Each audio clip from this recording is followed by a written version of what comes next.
আসসালামু আলাইকুম, সবাই কেমন আছো? আশা করি সবাই ভালো আছো। আলহামদুলিল্লাহ আমিও ভালো আছি। তো প্রথমে তোমাদের সাথে তো শেয়ার করা হয়েছিল যে আমি রাতাগুড়ি ঘুরতে গেছি। এরপরে দ্বিতীয় প্ল্যান ছিল আমার সাদা পাথর যাওয়ার। তো ওখানে আমি যাই। ওই জায়গাও ছিল নদী পার হতে হবে। তো নদী পার হইতে যায় ওখানে ট্রলার ভাড়া করতে হবে। তো 10 মিনিটের রাস্তা ছিল, কিন্তু এপার থেকে বোঝা যাচ্ছিল না যে রাস্তাটা আসলে কত দূর বা কতখানি পথ যাইতে হবে। তো ওখানেও আমরা রিজার্ভ করি। সব জায়গায় আসলে রিজার্ভই করে নিতে হয়। তুমি 5 জন যাও আর 10 জন যাও, ওই জায়গার মানে এই একটা জিনিস দেখলাম যে ওখানে ওরা সব কিছুই রিজার্ভ করে নিতে হয়। তো ওখানে যাওয়ার পরে ওপার যাওয়ার পরে আমি যতটুকু জিনিস দেখতে পাই সেটা হলো যে ওখানে অনেক পাথর আর হলো যে পানি আর পানি। তো পানিতে শুধু মানে স্রোত, পানি অল্প কিন্তু স্রোত বেশি, আর পাথর ছিল অনেক। আর সাইড থেকে ইন্ডিয়ার মানে পাহাড়গুলা দেখা যাচ্ছিল। এতটুকুই সৌন্দর্য ওখানে ছিল। এছাড়া আমার কাছে আকর্ষণীয় কোনো সৌন্দর্য আমি কিছুই দেখতে পাই নাই। আর এছাড়া আমার হাতেও সময় কম ছিল।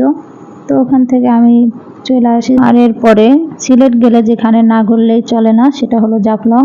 তো আমরা জাফলং যাই। জাফলং যাওয়ার পরে ওখানেও একই অবস্থা। আসলে ওখানেও কোনো পানি ছিল না, সব কিছুই শুকনা ছিল এবং শুধু পাথর আর পাথর ছিল।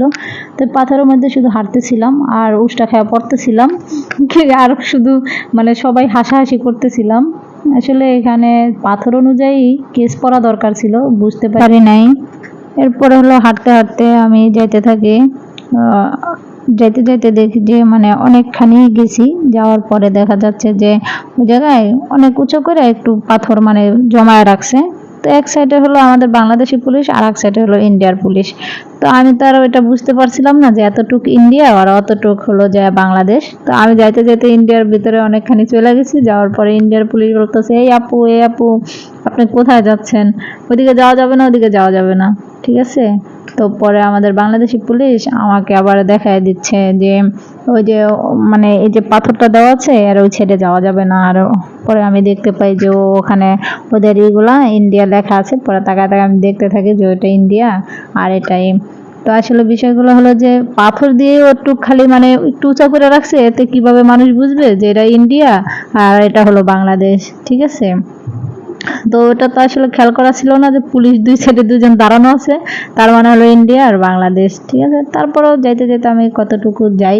আর ওদের ওই যে ওই সাইডের বোটগুলা ওরা ইন্ডিয়ার লোকও আমাদের এই পাশে আসে, বাংলাদেশের এখানে আইসা ওরা দেখে।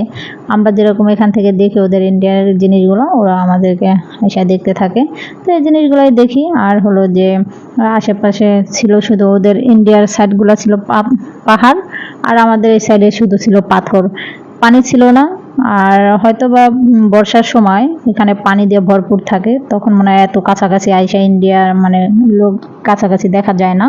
তো দূর থেকেই হয়তো বা দেখতে হয়, বা আসলেও মনে হয় নৌকা নিয়েই আসতে হয়। তো আমাদের নৌকা নেওয়ার আর সুযোগ হয় না, আমাদের এই পাথরে উষ্টা মুষ্টা খাইয়েই হলো যে দেখতে হয়েছে সব। আর কি আর করার। আসলে যদিও রমজান মাস ছিল বিষয়টা, কিন্তু ভিড় ছিল না। একা একা ঘুরে একটা মজাই হয়েছে, যদিও মানুষজন থাকলে এরকম সুযোগ হইতো না। তাহলে দ্বিতীয় পার্টটা এই পর্যন্তই। আল্লাহ হাফেজ।